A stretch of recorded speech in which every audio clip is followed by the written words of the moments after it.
그러면은 우리 오늘 주님의 기도로 시작하도록 하겠습니다. 성부와 성자와 성령의 이름으로 아멘. 하늘에 계신 우리 아버지의 이름이 거룩히 빛나시며 아버지의 나라가 오시며 아버지의 뜻이 하늘에서와 같이 땅에서도 이루어 주소서. 오늘 저희에게 일용할 양식을 주시고 저희에게 잘못한 일을 저희가 용서하오니 저희 죄를 용서하시고 저희를 유혹에 빠지지 않게 하시고 악에서 구하소서. 아멘. 성부와 성자와 성령의 이름으로 아멘. 네, 잘 지내셨습니까? 네, 한 주간 잘 지내셨습니까? 라고 얘기하기는 간격이 너무 넓어가지고 네.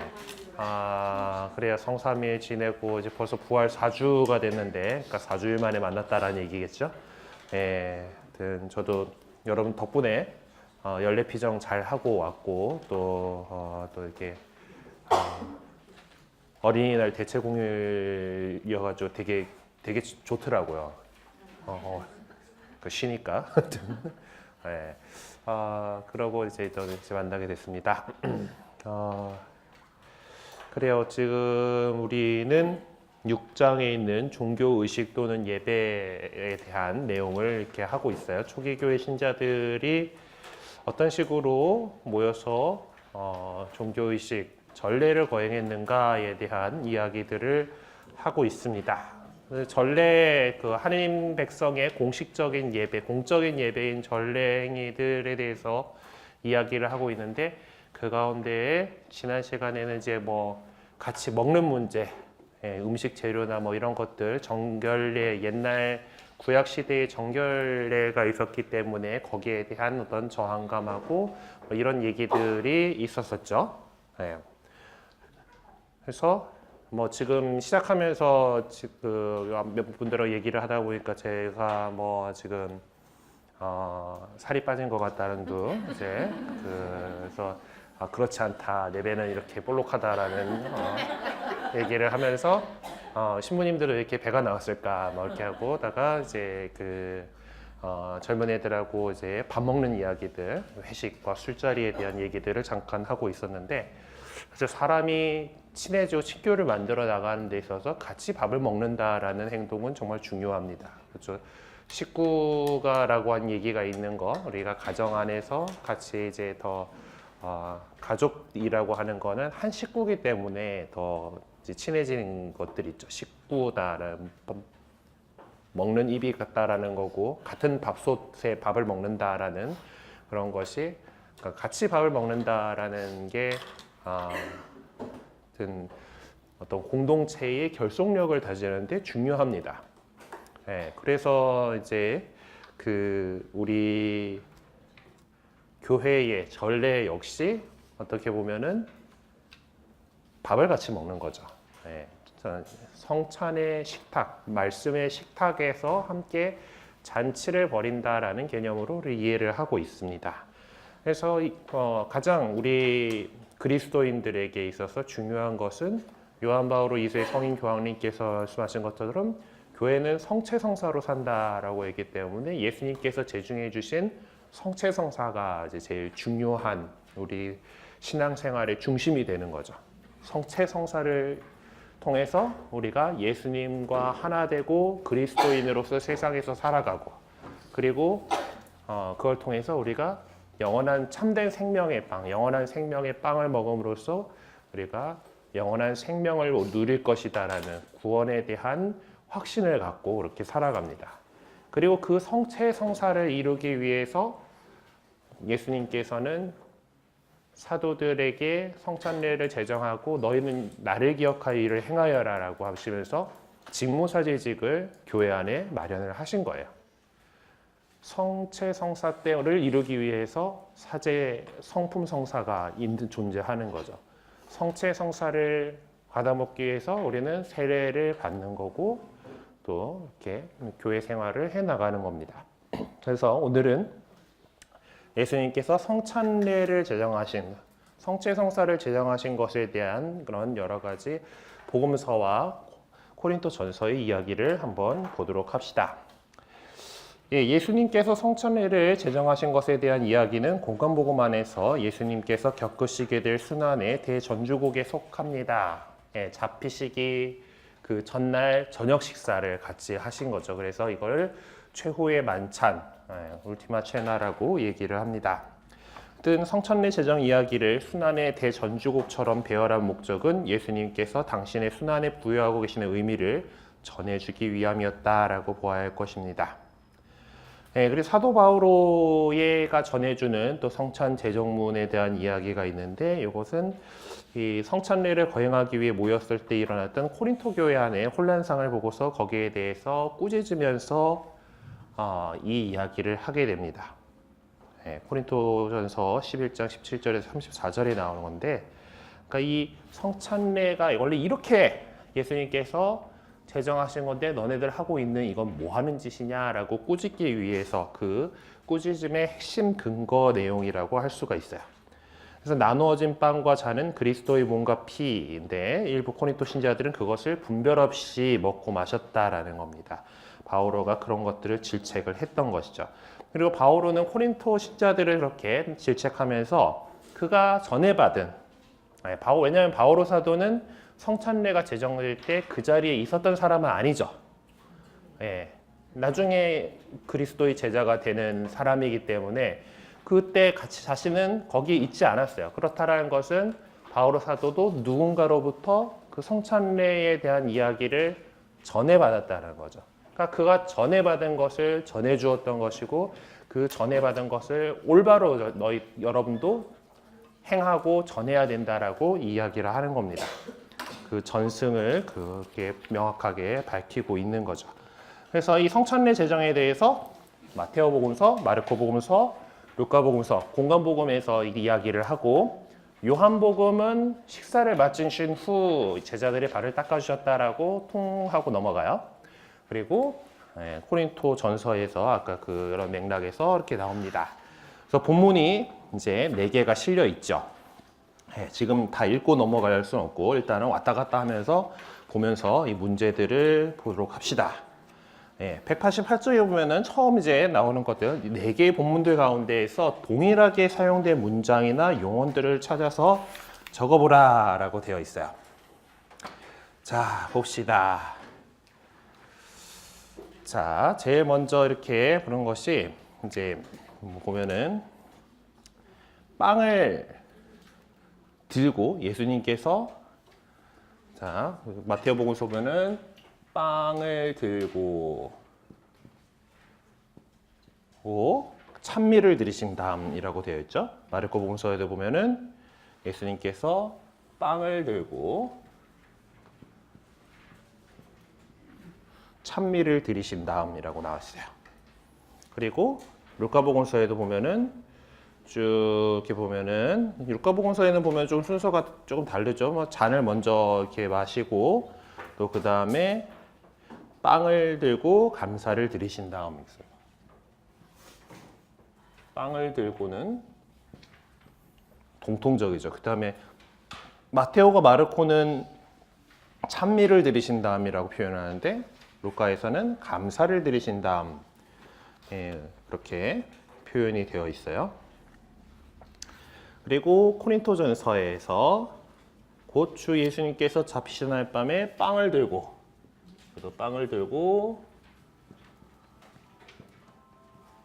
감사를 드리신 다음이라고 이렇게 나와 있습니다. 감사를 드렸다라는 것이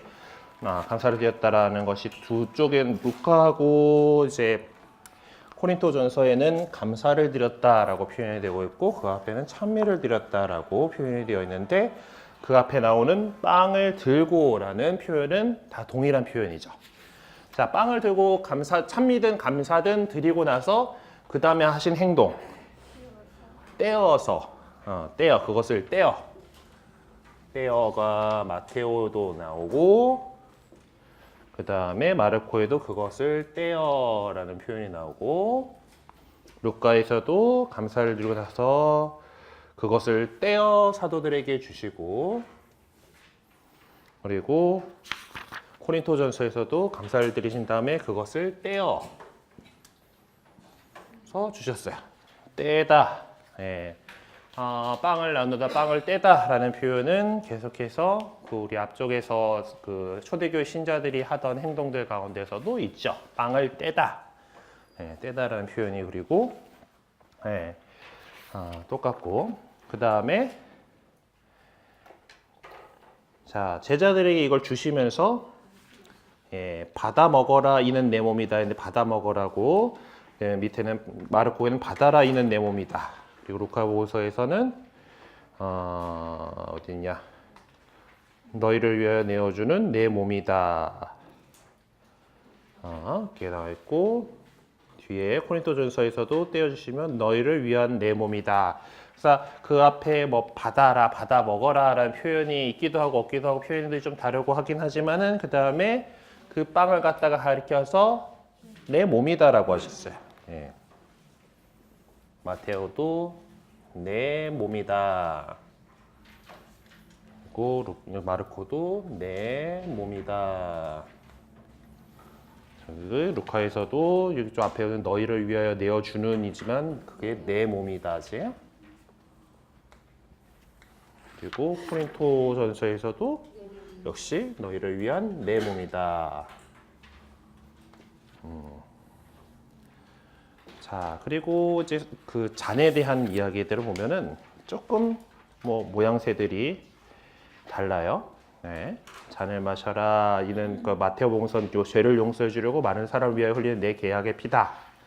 그랬고 뭐 마르코복음서에서는 너희는 많은 사람을 위하여 흘리는 내 계약의 피다라고 했고 그러니까 죄를 용서해 주려고가 빠졌죠. 그리고 루카복음서 같은 경우는 이 잔은 너희를 위해 흘린 내 피로 맺는 새 계약이다라고 이제 계약의 피다라고 했기도 하고 새 계약이다라고 했기도 하고 코린토전서에서 보면 이 잔 내 피로 맺는 새 계약이다라고 하면서 잔에 대한 내용은 형혈에 대한 내용은 조금씩 달라요. 그래서 공통적으로 동일하게 사용된 부분은 요 세 가지를 들 수가 있겠죠.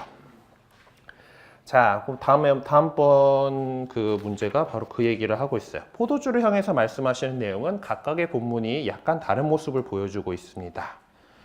예, 각 본문에서 그 부분을 옮겨 적어보고 차이점을 눈여겨보라라고 되어 있어요. 마테오, 마르코, 루카. 자, 마테오복음서의 것은 보면은 모두 이 잔을 마셔라라고 했고, 을 마셔라. 이는 죄를 용서해 주려고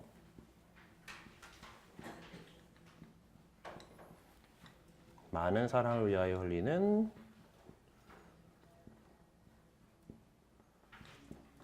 다 쓰지 맙시다. 그냥 나중에 여러분들 잘 적어보세요. 많은 사람을 위하여 흘리는 내 계약의 피다. 예, 그리고 얘기를 하고 포도주 안 먹겠다. 회식 안 한다.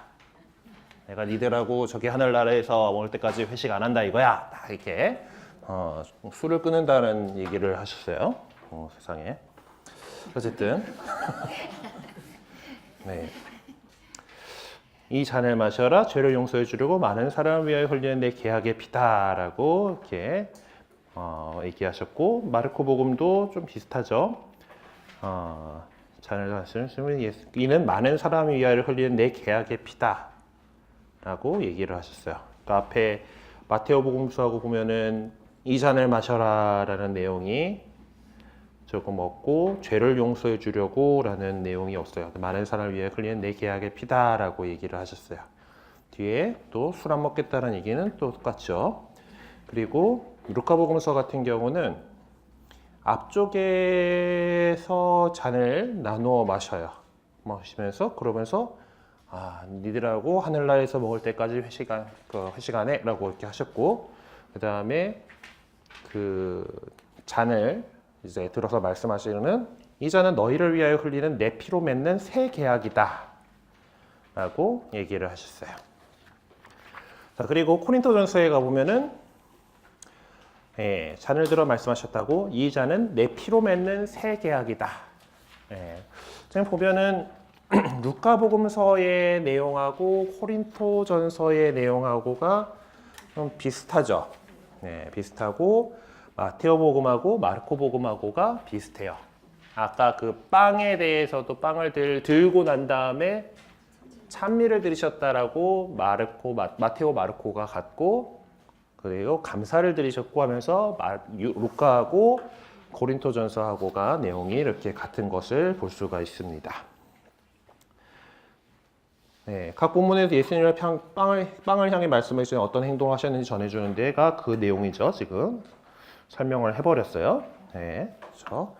것들이 따로 마테오, 마르코가 빵을 들고 찬미를 드리셨고, 루카는 빵을 들고 감사를 드리셨다. 여기서 보면은 감사를 드리셨다고 하는 단어가 에우카리스테사스라는 단어를 쓰고 있죠. 그래서 여기에서 이카리스트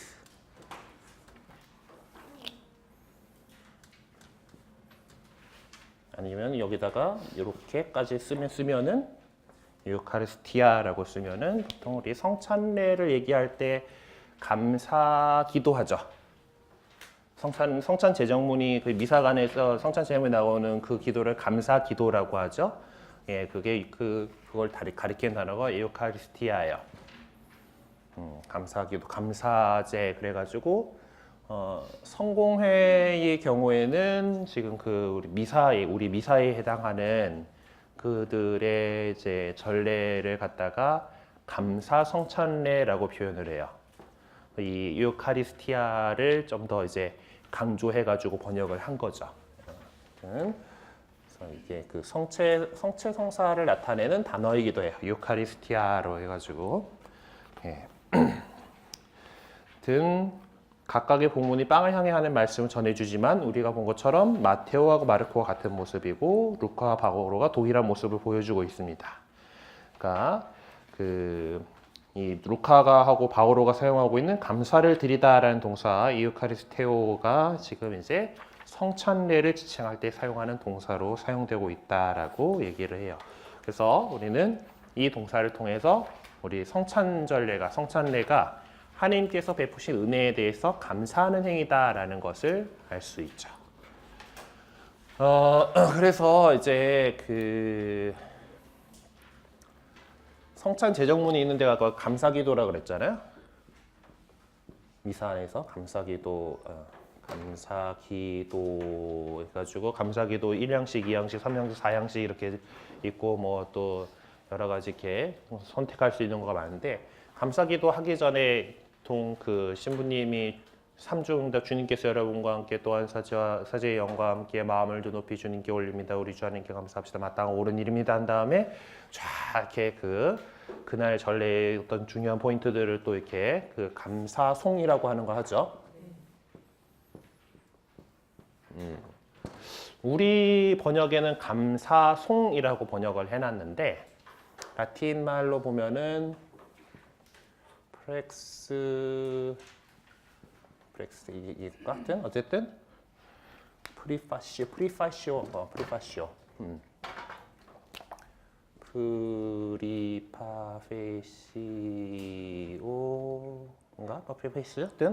어쨌든 원래 라틴 내가 지금 정확히 기억이 안 나가지고 그런데 라틴 말에 이렇게 감사송이라고 표현하기보다는 유카리스티아 이 감사 기도의 프리페이스 서문. 그래서 감사 기도 앞에 바치는 어떤 책에도 보면은 이제 뭔가 시작하기 전에 서문 해가지고 이렇게 작가가 뭐 좀 적어 놓잖아요. 그 서문이란 뜻이에요. 감사송이 원래 이제 라틴 말 그거를 직역을 하자면 그래서 이 감사 기도를 하기 전에 이제 지금 보면은 아까도 우리 이 순환하시기 전에 어떤 전주곡으로서의 어떤 이 성찬 제정에 대한 이야기를 전해주고 있다는 얘기를 한 거잖아요. 그러니까 그 감사송은 감사 기도를 시작하기 전에 그 서곡인 거예요. 원래 의미 자체는 건데 뭐 그렇게 해가지고 쓰기가 조금 뭐 적기가 애매했나 보지. 감사기도 서문 아니고 감사기도 서곡 뭐 하게 되고 애매하니까 그냥 감사송하고 번역을 해가지고 하고 있어요. 나온 김에 하는 그냥 약간 전례상식 하나 이렇게 얘기를 하고, 자, 그 다음에 각 190쪽에 있는 문제도.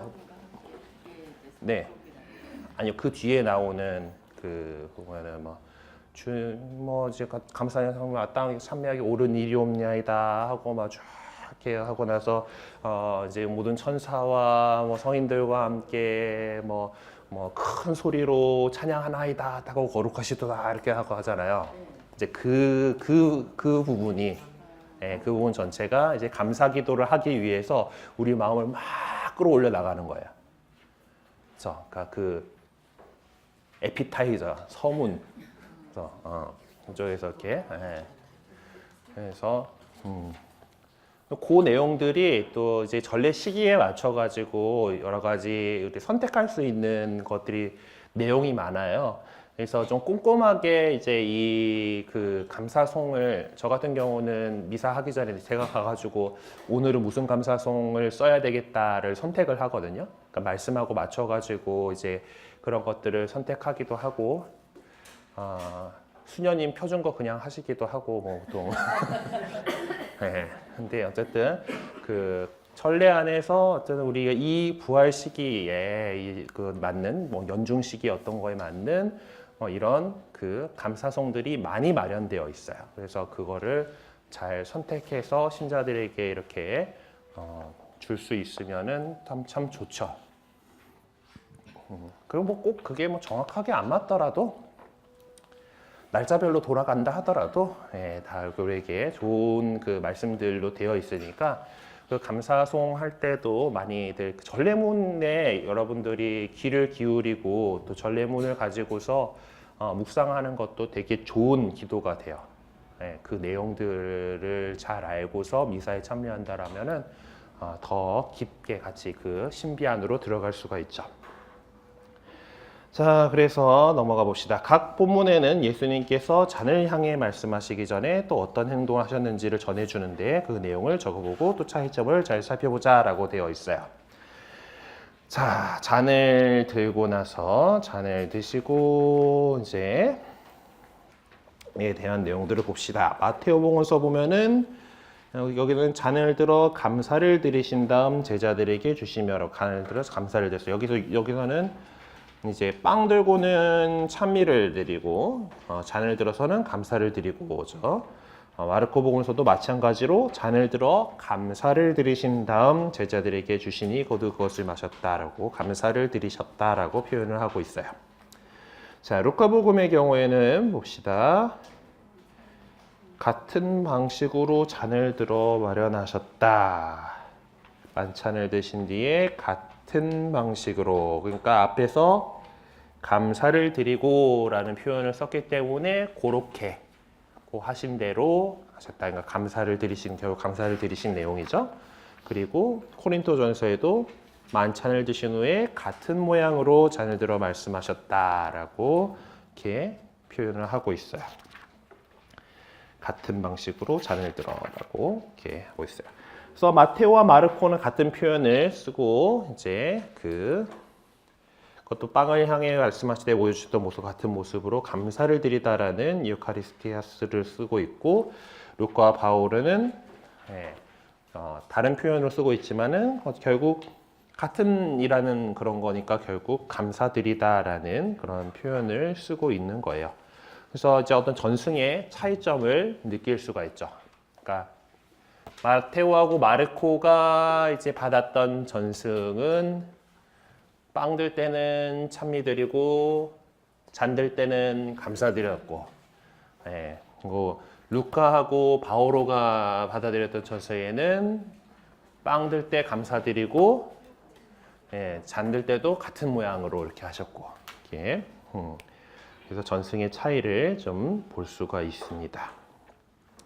어쨌든 예수님께서 하신 행위가 빵이나 잔위에 말씀하시기 전에 보여주신 예수님의 행위야말로 성찬례가 은총에 감사하는 행위임을 분명하고도 확실하게 보여주는 것이라는 사실을 알 수가 있습니다. 자, 그리고 최후 만찬이 종말론적 특성을 지니고 있다는 점은 예수님께서 하신 말씀 가운데서 확인해 볼 수가 있습니다. 마르코복음 14장 25절을 참조하세요라고 되어 있죠. 무슨 말인가 25절. 내가 진실이 너에게 말한다. 하나님 나라에서 새 포도주를 마실 그날까지 포도나무 열매로 빚은 것을 다시는 마시지 않겠다. 네, 회식하지 않겠다라고 하셨어요. 자, 이 말씀을 갖다가 어떻게 전해졌는지 한번 옮겨 적어보고 차이점을 눈여겨보라라고 했습니다. 마테오복음서에서 포도주 안 먹겠어라고 하신 말씀에서 이렇게 얘기하죠. 내 아버지의 나라에서 너희와 함께 새 포도주를 마실 그날까지 이제부터 포도나무 열매로 빚은 것을 다시는 마시지 않겠다 라고 얘기를 하셨어요. 마르코복음서에서는 내가 하느님 나라에서 새 포도주를 마실 그날까지 포도나무 열매로 빚은 것을 다시는 마시지 않겠다. 포도나무 열매로 빚은 것을 다시는 마시지 않겠다라는 표현은 같은데 이제 내 아버지의 나라에서라고 마테오가 표현했던 것을 마르코는 하느님 나라라고 표현을 했고 마테오복음서에는 너희와 함께 그때 거기서 너희와 함께 먹겠다라고 한 건데 마르코에서는 그 부분은 나와 있지 않네요. 자, 그리고 루카복음서에서 보면은 술 안 먹는다라는 것이 이제 나는 이제부터 하느님의 나라가 올 때까지 포도나무 열매로 빚은 것을 결코 마시지 않겠다. 포도나무 열매로 빚은 것을 결코 마시지 않겠다.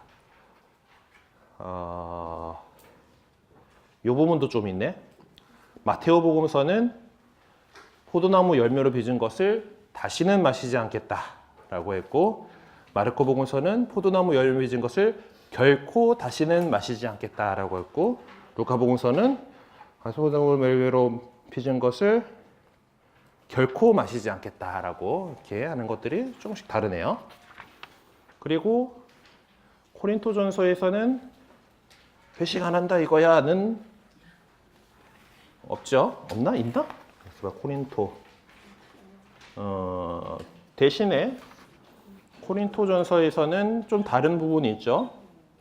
자, 주님께서 오실 때까지 여러분은 이 빵을 먹고 이 잔을 마실 적마다 주님의 죽음을 전하는 것입니다. 라고 우리가 신앙의 신비어를 하고 나서 하는 그 본문이 적혀 있어요.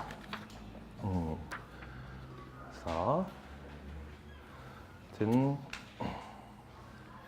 그 말씀들이 좀 이렇게 있어요. 그래서 우리는 이런 것들을 이렇게 분석해 본 것을 통해서 우리가 성찬 제정에 대해서 두 개의 근본적이고 핵심적인 전승이 있었다라는 것을 알 수 있습니다.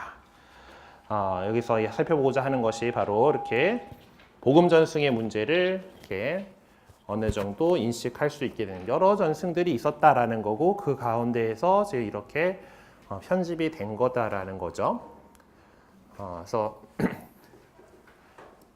왜 표현이 달라요? 라고 이렇게 물어보는 거에 대해서 우리는 이렇게 대답할 수 있죠. 사람들이 이렇게 전해주고 해가지고 이렇게 기록이 되어 있는 거죠.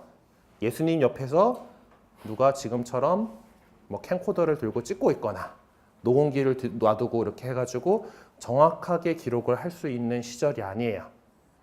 그리고 예수님은 뭐 옛날에 임금들이야 뭐 옆에 그 실록을 쓰기 위해서 이렇게 그 기록하는 속기사의 부처럼 이렇게 하는 표현처럼 그게 있었지만은 예수님은 그렇게 기록에 신경 쓰고 다니시던 분이 아니에요. 그렇죠? 그렇기 때문에 제자들의 기억을 가지고 이렇게 전해진 그런 전승들이 여러 전승들이 있었다라는 것을 이렇게 볼 수가 있죠. 네, 그래서 이것이 이제 예수님께서 그때 그 자리에서 하신 정확한 워딩인지는 우리가 알 수가 없는 거예요. 전해주는 그런 전승마다 조금씩 약간의 표현들이 다르죠. 그러니까 지금 우리가 미사 때 성찬 전례에서 사용하고 있는 그 전례문이 그냥 어떤 그때 딱 정해져 가지고 변할 수 없는 확고분호하게 그 첫 순간에 고정된 것이라는 그런 인식을 갖고 있다라고 표현하는 거 갖고 있는 거가 좀 잘못된 거다라는 얘기를 하고 싶은 거예요. 사실 우리 그리스도교 그 가톨릭 전례가 지금은 완벽하게 통일이 되어 있죠. 전 세계 어딜 가나 언어만 다를 뿐 똑같은 전례를 하고 있어요. 서방 가톨릭 교회에 속해 있다면 서방 가톨릭 교회라고 표현하는 것은 동방 가톨릭 교회는 그들 나름대로 전통을 인정하기 때문에 그쪽 전례가 있고, 그리고 또 일부 지역에선 서방 가톨릭 교회에 속함에도 불구하고 그 오래된 전통에 따라 그 자신들의 어떤 그런 전례문에 대해서 인정을 해주고 있는 곳들이 있기는 해요. 하지만 일단 기본적으로 로마 가톨릭 교회에 속해 있는 우리 지역 교회들은 거의 대부분 같은 성찬 제정문을 하고 있고, 그리고 지금 우리가 사용하고 있는 그 미사 경본의 1판이 나오던 그 시점에서 이런 부분들이 있었어요. 옛날에는 성당에 가면은 이번에 화재가 났던 노트르담 대성당 같은 그렇게 오래된 큰 대성당 같은 데 가보면은 우리 명동 성당도 약간의 흔적이 있는 거가 가운데 제대가 있죠. 딱 한가운데 이렇게 중심 제대가 있어요. 그리고 그 옆에 날개들 있죠. 그곳에 또 다른 제대들이 있어요. 지금 명동 성당 가보시면 지금 한쪽에는 니콜라스 성인상하고 한쪽에는 그 김대건 성인상으로 베네딕토인가 여기요? 우리 베네딕토 성인하고 김대건 안드레 성인하고 이렇게 성인상이 모여 있고 성인들을 위한 약간의 그런 소재대로서 사용을 하고 있는데, 옛날에 그 자리들이 그냥 다 미사를 지내던 제대였어요. 공동집전이라고 하는 개념이 1800년대까지만 해도 없었어요. 그러니까 신부님은 혼자서 미사를 드리는데 그걸 또 같은 공간 안에서 여러 제대에서 각 신부님들이 각자 막 미사를 지내고 이랬던 시절이 있었어요. 근데 이제 그 1900년대에 이제 전례 개혁 운동을 일어나면서 초기 교회의 전례는 어땠을까 하는 연구들을 하고 그런 거 하는 거 있어서 이 교회의 모습, 우리 그 거룩한 교회의 모습을 이제 주교와 사제와 부지와 또 우리 평신도들과 수도자들을 이렇게 함께 어우러져 가지고 있는 교회의 모습을 잘 드러내는 것은 미사 성자 안에서 공동집전의 모습이다라고 하는 것이, 그런 것이 인식이 생기면서 지금은 같은 성당 안에서 동시에 다른 곳에 그 다른 제대에서 그런 식으로 미사가 이루어져서는 안 되게 금지되어 있어요. 같은 성당에서 다른 미사가 같이 열리면 안 돼요. 그 미사에 같이 공동 집전을 하게끔 그렇게 되어 있어요. 그런 필요성들 때문에 사실 더 예전에는 그 로마 전례 안에서 이 감사기동이 여러 양식 있잖아요. 지금 그 미사 통상문 보시면 아시겠지만 감사기도 1양식, 2양식, 3양식, 4양식이 제시되어 있고, 뒤쪽에 보시면은 기원미사 해가지고 또 거기에 대한 뭐 화해미사, 기원미사 해가지고 양식들이 몇 가지가 더 있어요. 부록으로. 아무튼 그러면서 이 성찬제정문이 나오는 감사기도에 대한 양식들이 여러 가지가 있어요. 그건 다 여러 전통들 안에서 이렇게 이어져 내려온 거예요. 그래서 예전에는 지금 그 미사통상문 1963년도인가 그 67년도인가 그 나온 새 로마 미사 경본이 나오기 이전에 옛날에 벽보고 미사하던 시절에 그 미사 경본에는 이 양식들마다 예수님의 그 성찬 제정문 있죠. 너희는 모두 이것을 받아 먹어라. 이는 너희를 위하여 내어줄 내 몸이다라고 하는 이 말씀이 조금씩 달랐어요.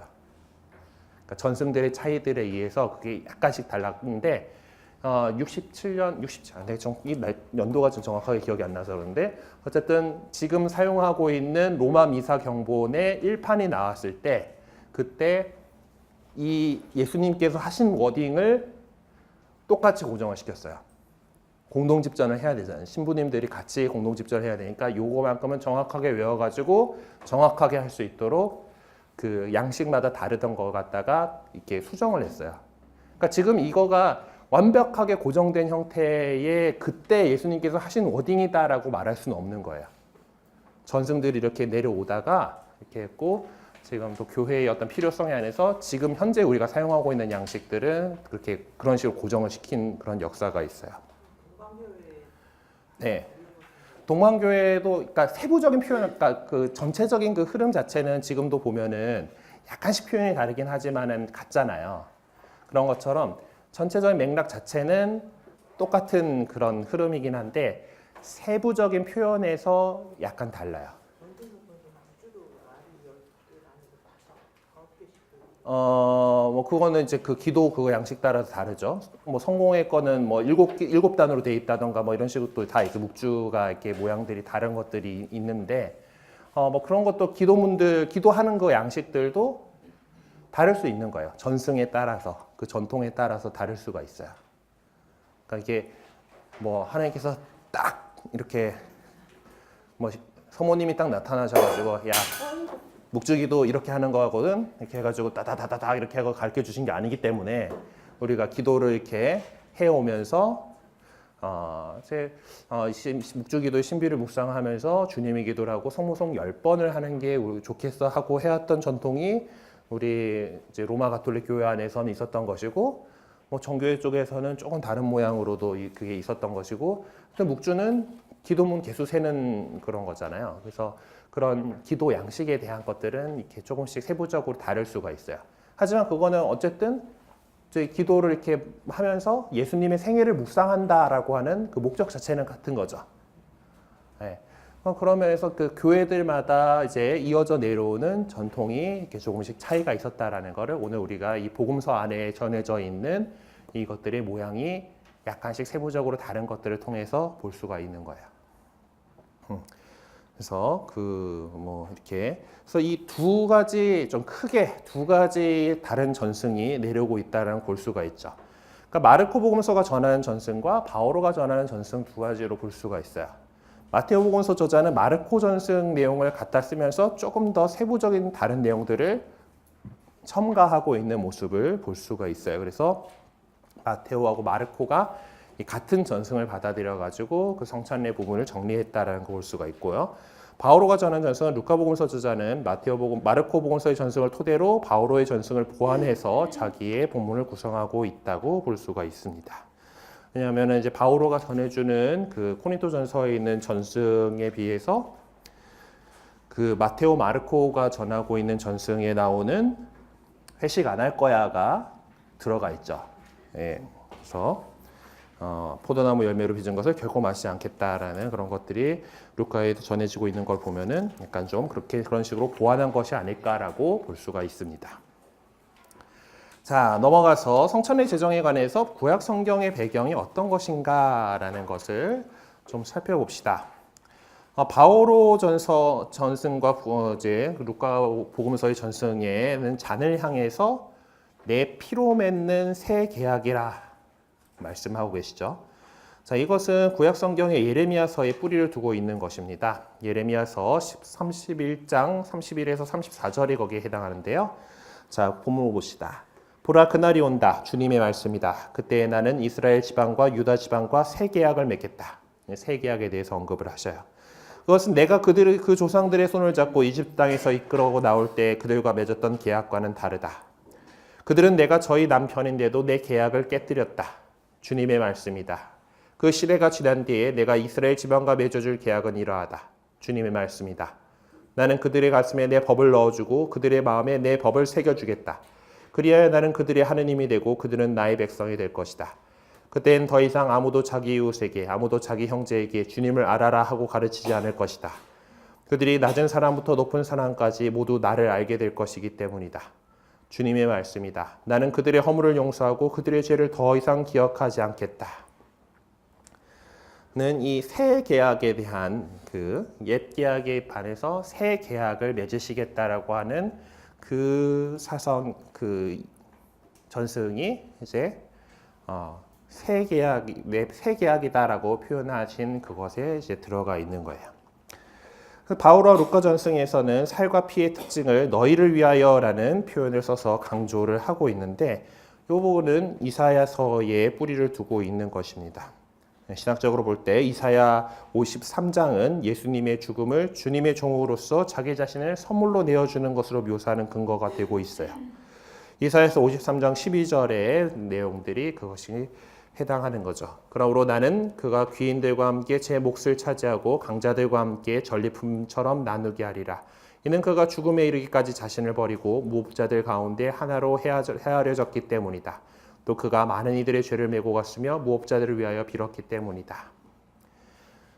그래서 예레미야서 31장과 이사야서 53장에서처럼 예언자들이 사색한 결과가 바오로와 루카 신학의 뿌리를 형성하고 있는 것으로 볼 수가 있습니다. 반면에 마르코 복음서와 마테오 복음서의 전승에 대해서는 이제 그 피에 관해서 이제 구체적으로 언급을 하고 있는데 구약 성경 탈출기에 이렇게 좀 뿌리를 두고 있다고 볼 수가 있습니다. 네. 구체적으로 탈출기 24장 4에서 8절에 해당하는데 모세는 주님의 모든 말씀을 기록하였다. 그는 다음 날 아침 일찍 일어나 산기슭에 제단을 쌓고 이스라엘 12지파에 따라 기념기둥 12를 세웠다. 그는 이스라엘 자손들 가운데 몇몇 젊은이들 그들로 보내어 번제물을 올리고 소를 잡아 주님께 친교 제물을 바치게 하였다. 모세는 그 피의 절반을 가져다 여러 대접에 담아놓고 나머지 절반은 제단에 뿌렸다. 그러고 나서 계약의 책을 들고 그것을 읽어 백성에게 들려주었다. 그러자 그들은 주님께서 말씀하신 모든 것을 실행하고 따르겠습니다 하고 말하였다. 모세는 피를 가져다 백성에게 뿌리고 말하였다. 이는 주님께서 이 모든 말씀대로 너희와 맺으신 계약의 피다. 자, 계약의 피라는 표현이 나오죠. 네. 자, 희생 제사를 바칠 때 이제 지금도 유대인들 사제들이 이제 그 번제물을 바칠 때에 이제 짐승을 잡는 것이 피를 받아요. 그 이슬람 그쪽도 마찬가지고 그 도축할 때 고기에서 피를 다 빼내야 돼. 피는 하느님 거다라는 그런 개념이 있으니까 그 율법 그쪽에서. 그러니까 우리야 그 피 잘 굳혀가지고 선지를 해먹지만은 그 동네 사람들은 피를 안 먹어요. 그래서 고기에서 피를 잘 빼내야 돼. 그러기 때문에 그 짐승을 잡을 때 목을 딱 쳐가지고 동맥을 탁 쳐가지고 거기서 그 아직 심장이 풀떡풀떡 뛰고 있을 때 피가 다 빠져나올 수 있도록 그렇게 해가지고 딱 거꾸로 매달아놔서 피를 받아요. 그리고 그 피를 제단에다 이렇게 뿌리는 것이 계약의 피이고, 그리고 그 히브리어에서 계약을 맺다라고 하는 단어는 그 버리시른가라는 그 단어를 쓰는데 그것을 직역하면은 갈라놓다라는 뜻이에요. 그 재물을 잡아서 반토막을 딱 내놓고 이렇게 해가지고 살라 바쳤거든요. 계약을 어기면은 요렇게럼 될 것이다. 그런 게 있어요. 하여튼 그런 걸로 해가지고 고기 그 짐승을 잡아가지고 반토막을 딱 내가지고 이렇게 하게 붙였던 것들이 있어. 그리고 그 피를 이렇게 뿌리면서 이제 계약의 피다라고 했기 때문에, 그러니까 루카하고 바오로 전통은 내 피로 맺는 새 계약이다라고 표현을 하고, 마르코와 마테오 복음서에는 내 계약의 피다라고 이제 얘기를 하시잖아요. 이제 그것이 계약의 피라고 하는 것이 이 옛날 구약의 희생 제물에서 이렇게 전승되어 오는 거고, 특별히 마테오 같은 경우는 나중에 복음 그 문제에 대해서 얘기할 때 또 나오겠지만은 청중이 독자들이 유대교 출신들이잖아요. 유대교 출신의 그리스도인, 개종한 그리스도인들이라 갖고, 자매님 혹시 살레시오에 후원 미사를 오신 거라면 옆방이세요.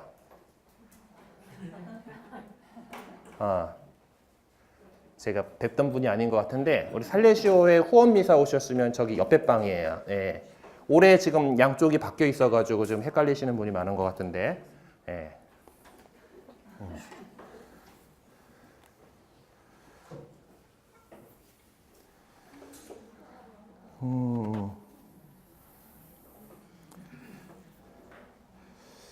자, 그래서 이제 그 어떤 구약 성경의 어떤 전승에서 이런 영향받은 것들이 뿌리를 두고 있는 것들이 있어요. 우리가 다음 시간에 이제 우리 교회 공동체가 사용한 구약 성경에 대한 이야기를 하게 될 건데 결국 이제 우리의 뿌리가 유대교다 보니까 그렇죠? 하느님께서 먼저 당신을 가르쳐 주신 사람들이 그들이다 보니까 그 옛날에 당신을 계시하셨던 그 이야기들에 대해서도 우리가 알고 있어야 되는 거고 우리 신약에 있어서 뿌리가 되는 거예요. 옛 계약이 그냥 파기되어 버린 것만은 아닌 거죠. 예. 뭐 이제 그저 완성됐다고 표현을 하는 거죠. 그렇기 때문에 옛날 구약을 갖다가 우리가 지금은 쓸모없다라고 표현하는 것은 제대로 그리스도교를 알지 못하는 그런 사람들이 하는 일이에요. 네. 그래서 구약 전승 안에 나타난 그 신약 안에 우리가 뿌리를 두고 있는 부분들이 이렇게 분명히 있습니다. 자, 3번 성찬례 제정에 관한 다른 전승들인데 여기 위에서 언급한 전승들 외에도 다른 전승들이 있는데 그것을 우리는 전례적인 전승이라고 부릅니다. 여기서 예수님의 죽음을 좀 다른 방식으로 조명하고 있고 또 다른 전승들과 혼합되어서 나타나는 것이 있습니다. 마르코복음서와 마테오복음서의 전승은 이미 살펴본 것처럼 좀 예언자적인 노선을 따르고 있습니다. 특별히 이사야서에 많이 뿌리를 두고 있죠. 예, 그래서 근데 하지만 피에 관하여 말하면서 바오로와 루카복음서에 찾아볼 수 없는 많은 사람을 위하여라는 표현을 사용하고 있습니다. 예, 마테오하고 마르코에 그렇게 나오고 있고 이 많은 사람을 위하여라고 하는 것은 지금 오늘날 우리가 사용하고 있는 전례문 안에도 들어가 있죠. 예. 요거 번역 문제 때문에 또 그 지금 미사 경본 서드 에디 3판 지금 사용하고 있는 판본이 번역돼서 나오는데 무진장 시간이 오래 걸렸습니다. 지금 우리가 사용하고 있는 미사 경본 그 제3판은 라틴어판은 2002년에 나왔거든요. 2002년에 나오고 2008년인가 3판 개정판이 이렇게 나왔어요. 근데 지금 우리말로 번역되고 나오는데 지금 제법 시간이 많이 걸렸잖아요. 우리 2018년부터 쓰고 있으니까 10수년이 넘게 걸렸는데 이 안에서 지금 우리들 이번에 그 변경됐던 그런 그 표현들이 있죠. 그 가운데 하나가 너희와 많은 일을 위하여. 예전에는 너희와 모든 일을 위하여 흘릴 피다라고 했던 기억하시죠? 예. 근데 이제 그게 기왕 구원하시는데 모든 일 구원하시는 거겠지 뭐 하면서 그때 예전에 그 2판 번역할 때는 이제 그렇게 해가지고 그래 하면서 이제 했던 건데 그것에 대해서 이제 그 교황청에서 좀 더 엄격하게 이렇게 얘기를 한 거고 그 표현 많은 그러니까 모든 사람을 위해서 흘린 건 아니다는 그러니까 모든 사람이 다 이제 사실 모든 사람을 구원하고 싶기는 하시지만 모든 사람이 다 구원에 응하지는 않잖아요. 네, 하느님 거부하고 있는 사람들 분명히 있다 보니까 그래서 그 원래 정확한 표현대로 원래 표현대로 많은 이들을 위하여 프로 물티스 물티는 멀티는 많은이란 뜻이지 옴니가 아니다라는 그런 얘기죠. 어쨌든 이것이 이사야에서 예언자적 노선에서 많은 사람을 위하여는 표현이 이렇게 사용하고 있죠. 코린토전서 11장 23에서 25절의 그 바오로 전승도 예언자적인 노선을 따르고 있습니다. 예레미야서의 그 전승이죠. 새로운 계약이라고 하는 것. 그리고 근데 성찬례와 이교제사를 비교하면서 말하는 코린토전서 10장 14절에서 22절을 보게 되면은 종교의식적 희생제사에 관한 사상, 그러니까 그 희생제사, 아까 그 계약의 피 이렇게 얘기 나오는 그 희생제사에 관한 사상을 또 따르고 있는 것을 볼 수가 있습니다. 그런가 하면 루카복음서는 피에 관한 내용에 있어서는 너희를 위하여 흘리는에 대한 그런 피에 대한 내용에 있어서는 마르코복음서의 전승을 또 사용하고 있는 것이죠. 피를 어떤 그 종교의식적인 그런 희생제사 관점에서 그 생각을 하는 겁니다. 그래서 이 코린토 서간 안에서 이미 이 두 개의 전승이 합쳐져 있고 그 루카 전승도 피에 관한 부분에서는 마르코의 전승을 참조해가지고 쓰고 있다라는 거예요. 그러니까 결과적으로 고유 전승이 없는 내용을 첨가했다든지 여러 전승을 혼합했다든지 한 것은 전례 거행을 위한 용도에서 이루어진 것이라고 할 수가 있겠습니다. 지금 그런 것들이 그런 과정들이 계속해서 이렇게 하고 다듬어지고 해가지고 오늘날 우리가 사용하고 있는 미사 전례문이 이렇게 만들어지게 되는 거예요. 여러 가지 표현들이 보면은 꼭 성경에 나온 표현하고 다른 부분들이 분명히 있어요. 이제 그런 것들이 교회 공동체가 이렇게 그 전례를 계속해서 해오면서 거기서 신학적으로 반성하고 또 우리 교회 안에서 움직이시는 성령께서 이끄시는 그 힘을 통해서 지금 오늘날의 형태로 이렇게 다듬어져 가고 있는 것이죠. 교회 안에서 활동하시는 성령께서 하시는 일이에요. 그냥 그 예전에 워낙 뭐 계속해서 지금 말씀드리는 거긴 한데 옆에서 따박따박 적어가지고 정확하게 기록한 게 아니잖아요. 그래서 여러 전승들이 있었고 그것들이 이렇게 서로 이렇게 영향을 주고받고 이렇게 하면서 가장 그래도 전례에 맞는 그런 형태로 이렇게 지금 하고 있습니다. 그래서 지금 현재 사용하고 있는 성찬전례 제정문을 이렇게 좀 사용을 한번 보도록 합시다.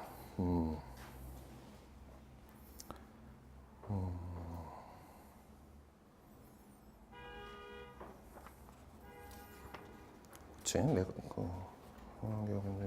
이게 제가 책을 예전에 보던 거를 갖고 왔는데 아스바 너를 했거든요.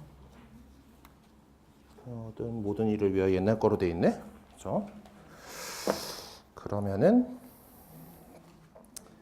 지금 전례문을 띄워가지고 보면서 하죠. 그쪽에서 뭐 많이 바뀌진 않았는데 그래도 우리 책도 업데이트를 좀 하긴 해야 되는데 이 작업이 조금 많이 늦어지고 있습니다.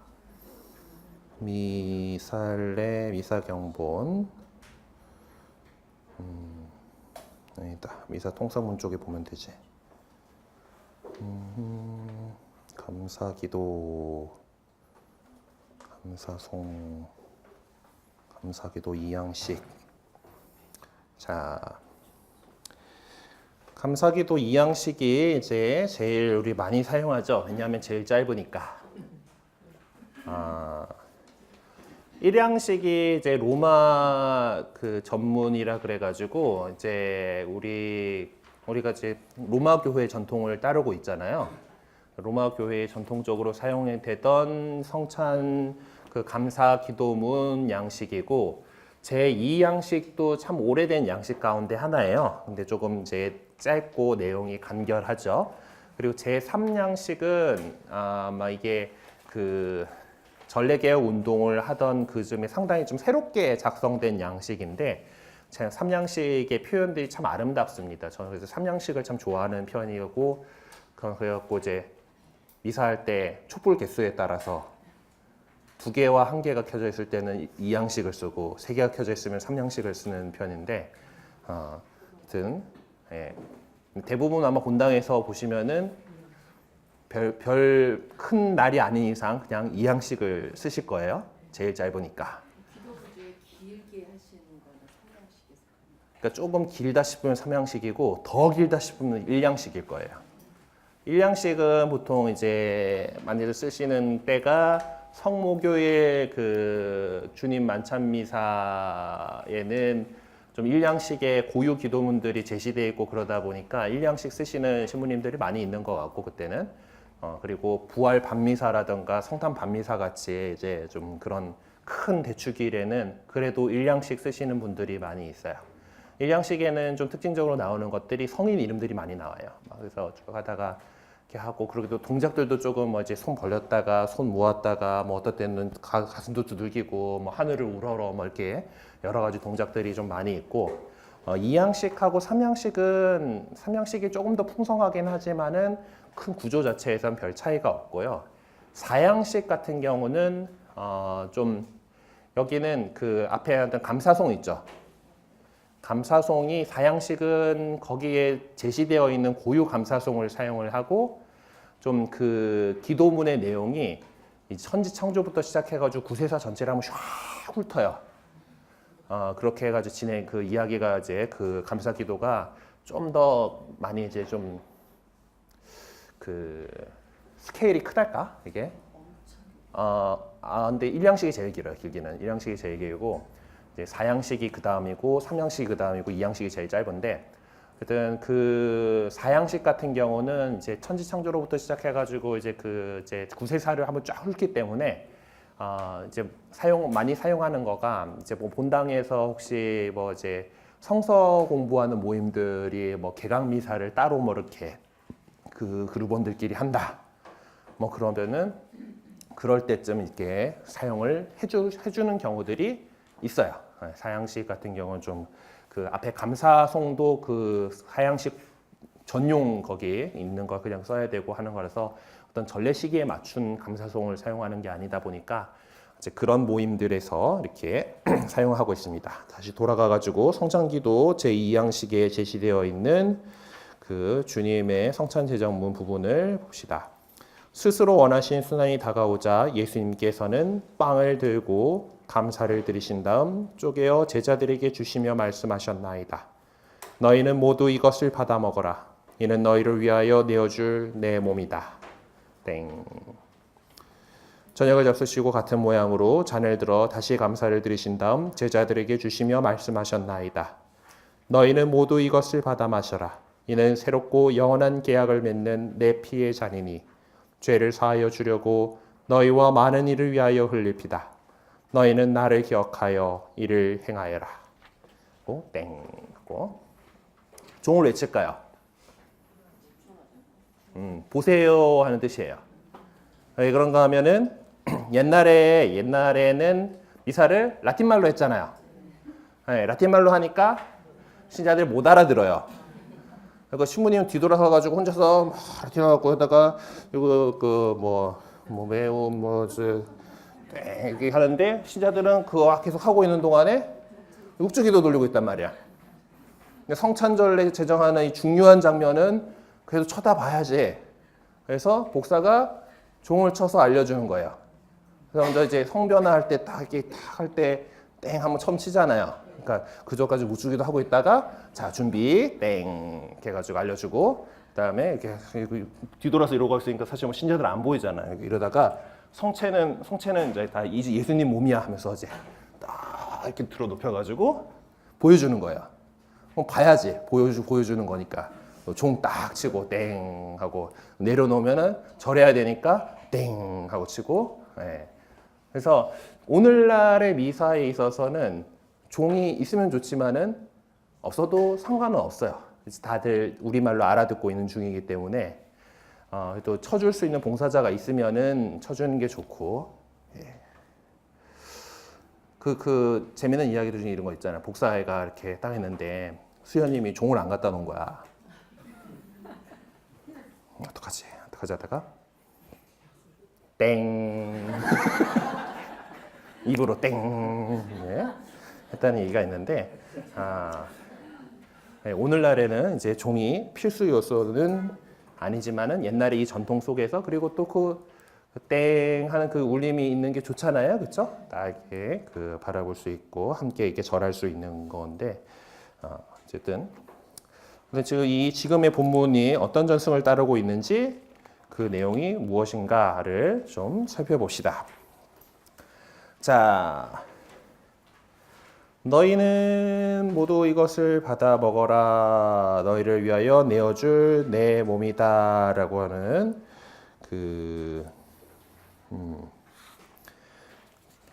그래서 이거는 어느 전승 쪽일까요? 너희를 위한 몸이다라고 얘기를 한 것은 루카하고 바오로 전승이죠. 바오로와 루카의 전승에서 너희를 위한 내 몸이다. 예, 너희를 위한 내 몸이다 하고 마테오 마르코는 그냥 내 몸이다라고 했는데 루카하고 바오로는 너희를 위한 내 몸이다라고 분명하게 얘기하셨죠. 그래서 그거 지금 너희를 위하여 내어줄 내 몸이다라고 하는 것이 그 전승에 이어져 내려오고 있는 것을 볼 수가 있습니다. 그 다음에 성혈, 이제 성작을 들고서 하는 이제 성혈에 대해서 포도주에 대해서 하는 그 말씀은 좀 여러 선승들이 섞여 있죠. 자, 너희는 모두 이것을 받아 마셔라는 받아 마셔라는 거는 이제 전통 공통적인 걸 거고, 이는 새롭고 영원한 계약, 그래서 새로운 계약을 맺다라는 것은 바오로 전승이죠. 바오로와 루카 전승이 갖고 있는 거고, 계약을 맺는 내 피의 잔이니 계약의 피라고 하는 것은 마르코와 마테오 전승에서 가져오는 것이고, 그리고 죄를 사하여 주려고 라는 표현, 죄를 사하여 주려고는 마테오에 나온 얘기죠. 마테오에 나온 얘기고, 그리고 사하여 주려고 너희와 많은 일을 위하여 그런데 너희를 위하여는 루카에 나오는 부분이고, 너희를 위하여 흘리는 내 피로 맺는 새 계약이다 루카에 나오는 거고, 그리고 많은 일을 위하여 흘릴 피다라는 것은 마르코에 나오죠. 마테오하고 마르코에 나오는 많은 사람을 위하여 흘리는 이 이렇게 너희와 많은 사람을 위하여라는 것이 이렇게 섞여 있고, 나를 기억하여 이를 행하여라라는 것은 바오로 전승에 나오는 것이죠. 네. 루카하고 바오로에 나오는 그런 것입니다. 자, 그래서 성찬례의 예수님의 이 성찬 제정 말씀은 다 하나하나의 뿌리를 찾아보면은 이 교회가 성찬례를 거행함에 있어서 그 어떤 전승도 소홀하게 취급하지 않고 모든 전승을 다 받아들이고 있다는 모습을 볼 수가 있습니다. 그를 통해서 이 성찬례가 교회 안에서 차지하는 비중과 중요성이 어떠한지를 엿볼 수가 있을 겁니다. 자, 그래서 여기 보면은 제가 아까 얘기했던 대로 그 전례개혁을 통해서 지금 우리가 사용하고 있는 로마 미사 경본이 나오기 전에 이전판 로마 미사 경본에서는 어떤 식으로 이것이 진행됐는지에 대해서 지금 참고 자료로 이렇게 예전 성찬 기도문을 적혀 있어요. 그래서 한번 읽어보시면서 지금과 또 어떻게 다른가. 예, 순환 전날 밤 거룩하시고 존엄하신 당신 손에 빵을 드시고, 거룩하시고 존엄하신 손에 당신 빵을 드시고는 지금 일양식에도 남아있는 표현인 것 같은데 잠깐만.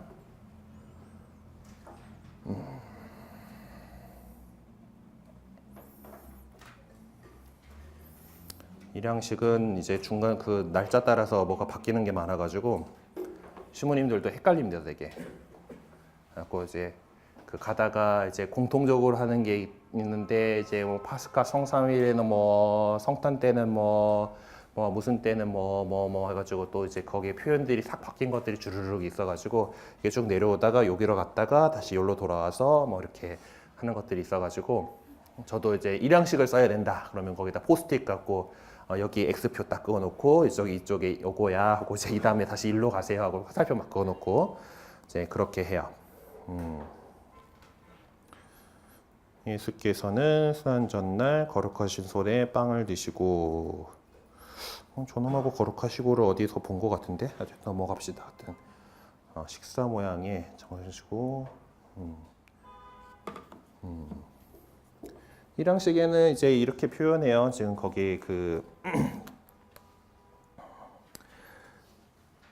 예, 뭐 저녁을 잡수시고 같은 모양으로 거룩하신 손에 이 귀중한 잔을 드시고 다시 감사를 드리며 축복하신 다음 제자들에게 주시며 말씀하셨나이다 하고, 앞쪽에 이제 그 뒤에 성찬 제정문 자체는 아까 말씀드린 대로 모든 약식들을 통일시켜 놨습니다. 지금 미사 경본에서는. 근데 이제 여기는 옛날 경본이니까 너희는 모두 이것을 받아 마셔라. 이는 새롭고 영원한 계약을 맺는 내 피다. 신앙의 신비여, 이는 너희를 위하여 죄사함으로 흘려질 것이다. 너희 그렇게 행할 때마다 나를 기념하여라. 고 중간에 신앙의 신비여가 여기 어떻게 들어가 있는 걸까? 이게 조금 웃긴 한데, 네, 옛날 거는 그랬었대요. 자, 우리 일단 성찬 제정문은 여기까지 보고 주님의 기도도 잘 얘기를 해야 되는데 생각해보니까 시간을 너무 많이 쓴 것 같네요. 주님의 기도를 들어가 보도록 합시다.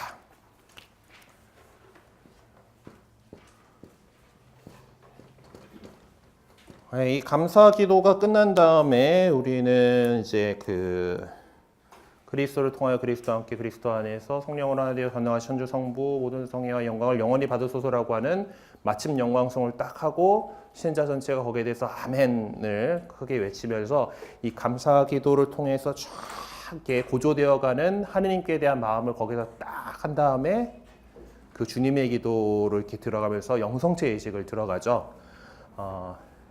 어저녁에 저희 본당 이제 청년 성서 모임 개강을 뒤늦게 했어요. 이제 그래서 근데 애들 거기 봉사자들하고 저녁에 술 한잔 하면서 이런저런 얘기를 하는데 저 어떤 친구가 이제 그 연수 미사를 그 성서 모임하고 연수하면 3박 4일 동안 이제 연수를 하고 파견 미사 이렇게 있거든요. 그러면 청년 성서 모임은 되게 그게 뭔가 뜨거운 체험을 하게끔 해줘요. 만들어놔요. 그러니까 지금 어른들 이제 본당에 보면 가톨릭 성서 모임 있잖아요. 그 거기 연수는 가면은 가서 주구장창 강의 듣다고 오는데 청년 성서 모임은 좀 이 연수를 갖다가 강의도 한참 듣기는 하지만은 이 젊은 애들의 감성을 되게 많이 건드려놔요. 그래가지고 막 이제 불타오르게 하는데 그때 그 연수 파견 미사에서 막 그 갑자기 내가 왜 아멘에서 이제 아멘 아멘 아멘 하는 그게 지금 우리 보편적으로 하는 건데 거기는 뭐 곡이 좀 다르긴 한데 되게 아름다워요. 제가 그 음이 정확하게 기억이 안 나가지고 지금 뭐 들려드릴 수 없는데 그 아멘을 하는데 막 눈물이 쏟아지더라는 거야. 이거. 그런 얘기했고 그래. 그래서 이제 이 성찬절레의 그 구조에 대해서 착 설명해 줘서 네가 그걸 쫙 이렇게 올라가던 그 과정 안에서 그 마지막에 그 마침 영광송하고 거기에 대해서 우리가 맞습니다 하고 아멘을 하는 그 부분이 이렇게 그렇게 마음이 고조되고 감동받아서 눈물이 터질 수 있는 포인트야라고 이렇게 얘기를 해주게 되는데 어쨌든 그러고 나서 그 클라이맥스를 딱 찍고 이제 우리는 주님의 기도를 하죠. 예수님께서 가르치신 기도를 이렇게 합니다. 현행 주님의 기도는 마테오복음서가 전하고 있는 그 전승을 따르고 있어요. 마테오복음서하고 루카복음서에 주님의 기도가 나오는데 이제 그 좀 이제 루카복음서 쪽에 좀 더 간략합니다. 그러면 성서학자들은 어느 쪽을 선호할까요? 아니에요. 성서학자들은 뭐가 더 오리지널이냐를 중요하게 여기잖아요. 뭐가 더 오리지널에 가까울까라는 거는 군더더기 없는 거가 오리지널에 가깝다고 봐요. 그러니까 예수님께서 하신 말씀이잖아. 중요한 말씀이란 말이에요. 그러면은 전하는 과정에서 덧붙였으면 덧붙였지 함부로 뺄 수는 없단 말이에요.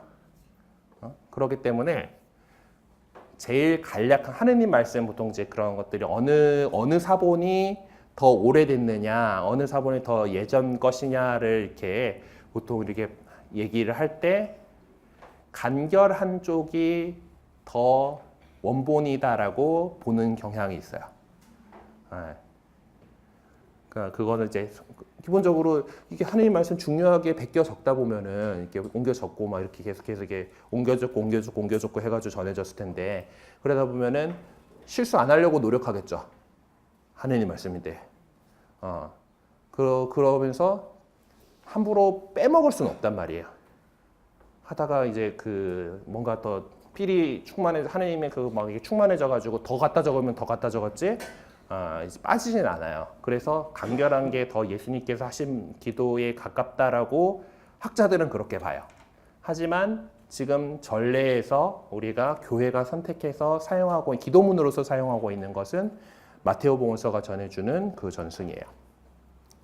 자, 맥락적으로 어떤 데 와 있는가를 봅시다. 마테오복음서 6장 9절에서 13절은 마테오복음서에는 좀 마테오복음서 6장은 뭐예요? 산상순 중간이죠. 마테오복음서 이제 5장부터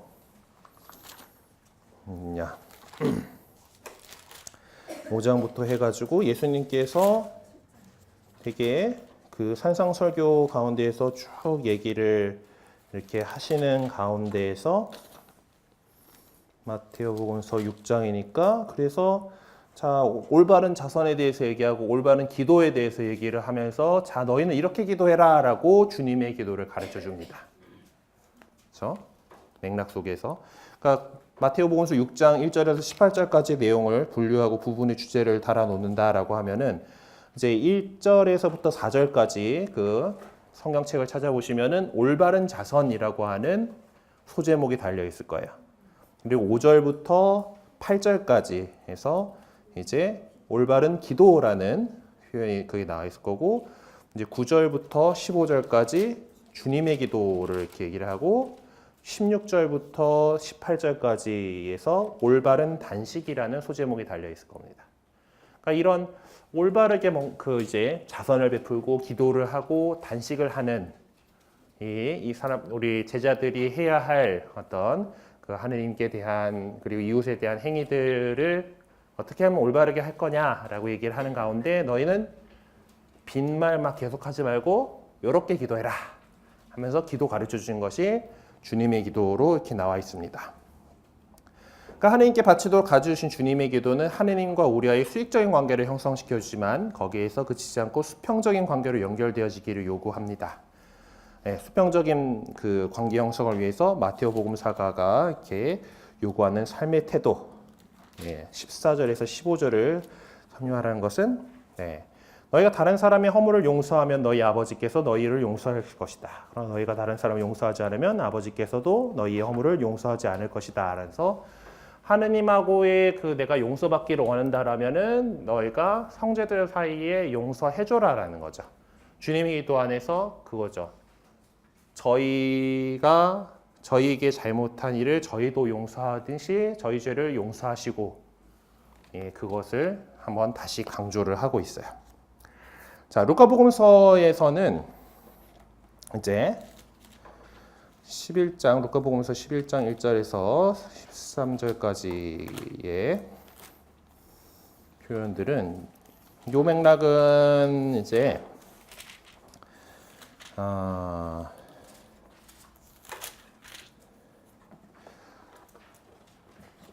제자들이 어떤 기도를 가르쳐 달라고 청해요. 예수님께서 보면은 때때로 한적한 곳에 가셔가지고 혼자 기도하시는 모습들이 복음서 내내 나오죠.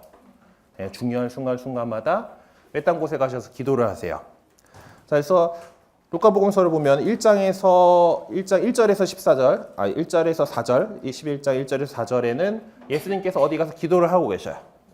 거기서 기도를 마치고 제자들한테 왔는데 제자들 가운데 제자들이 딱 이제 예수님께서 기도하고 계시는 거 보니까 좋아 보인단 말이야.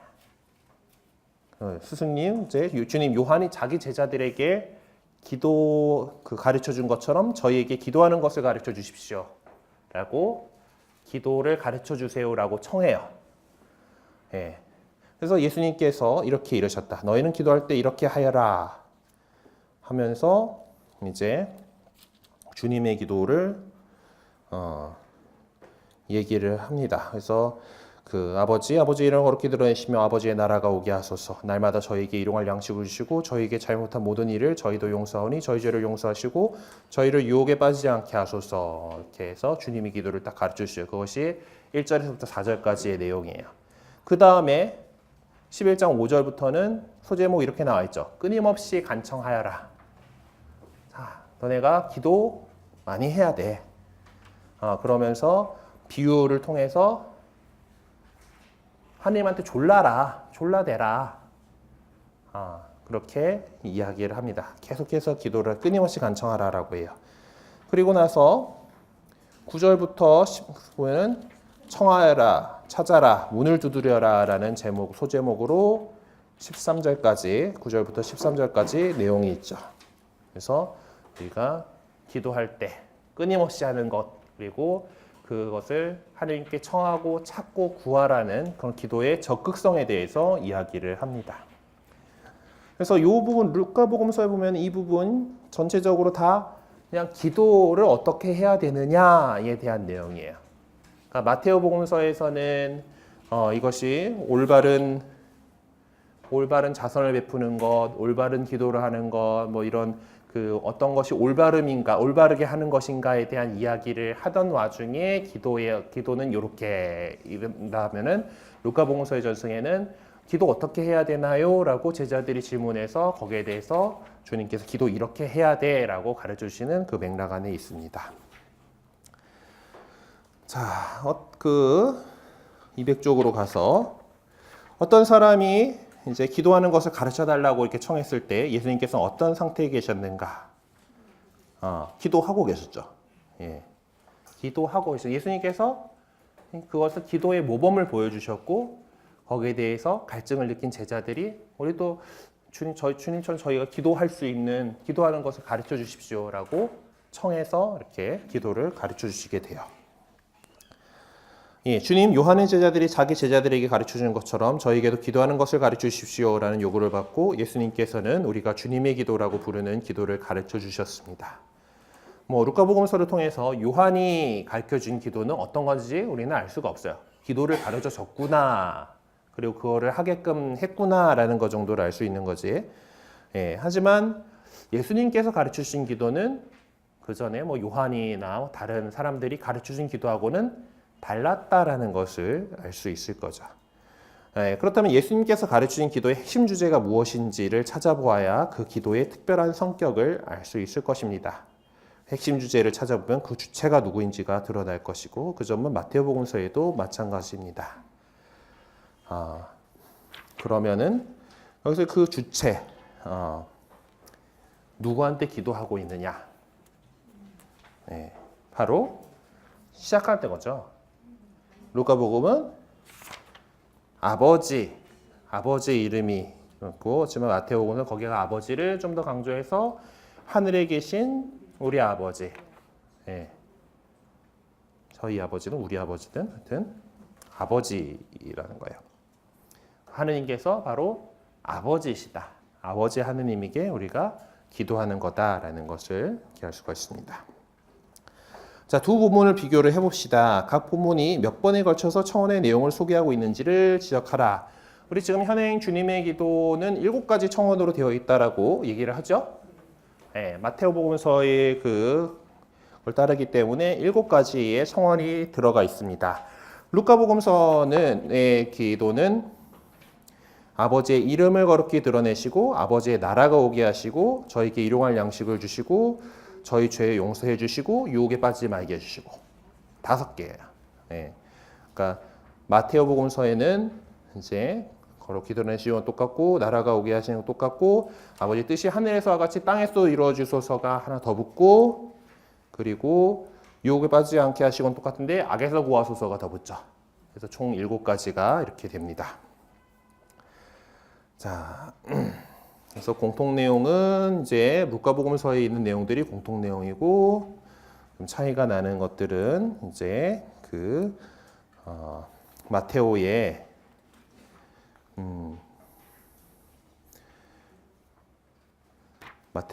저희에게 일용할 양식을 주시고에서 루카복음서에는 날마다 저희에게 일용할 양식을 주시고라고 하루 먹을 것들을 날마다 주세요라고 표현하는데 마태복음에 보면은 오늘 이 강조돼요. 오늘 저희에게 일용할 양식을 주시고라고 하는 것이 이렇게 나오고 잘못을 용서하시고, 그러니까 루카복음서에서 용서해 달라고 하는 건 저희 죄를 용서하시고라고 돼 있죠. 마태복음서에 보면은 저희 잘못을 용서하시고 해가지고 죄하고 잘못이라고 하는 그 표현이 약간 차이가 나요.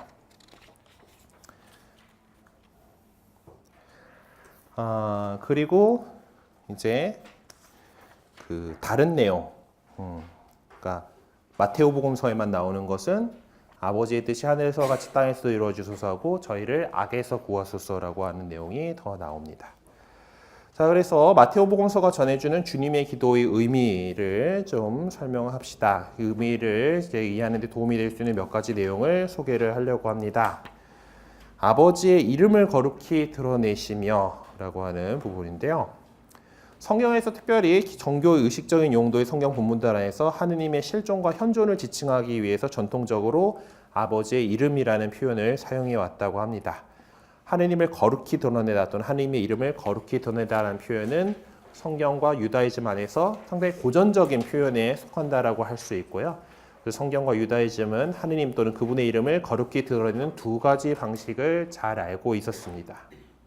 첫째로 랍비어 율법학자들은 믿는 사람들에게 권고하면서 하느님께서 주신 계명을 따름으로써 하느님 또는 그분의 이름을 거룩히 드러내야 한다는 것 또한 그분의 권위가 그들 위에 미치고 있다는 것을 깨닫도록 촉구했습니다. 레위기에도 나오고 민수기 신명기에서 그렇게 나오는 표현들이래요.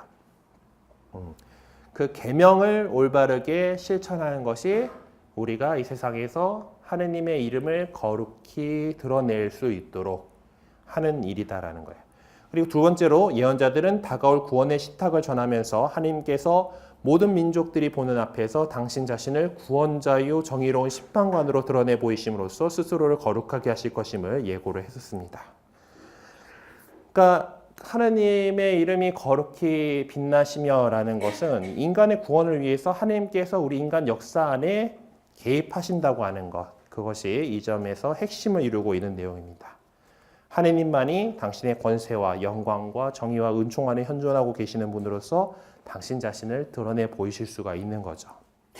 그래서 에스겔 예언자에게 그러했듯이 예수님께서도 하나님의 그런 현현은 모든 사람에게 전해져야 하는 것이다라고 이렇게 볼 수가 있습니다. 그래서 우리가 기도할 때 아버지의 이름을 거룩히 드러내시며 이렇게 얘기하시고, 그리고 아버지의 뜻이 이루어지게 하소서라는 10절의 내용은 결국 예수님께서 겟세마니에서 기도하시던 점, 아버지의 뜻대로 하소서, 제 뜻이 아니라 당신의 뜻대로 하소서라고 하는 그것이 기도 그 내용이겠죠.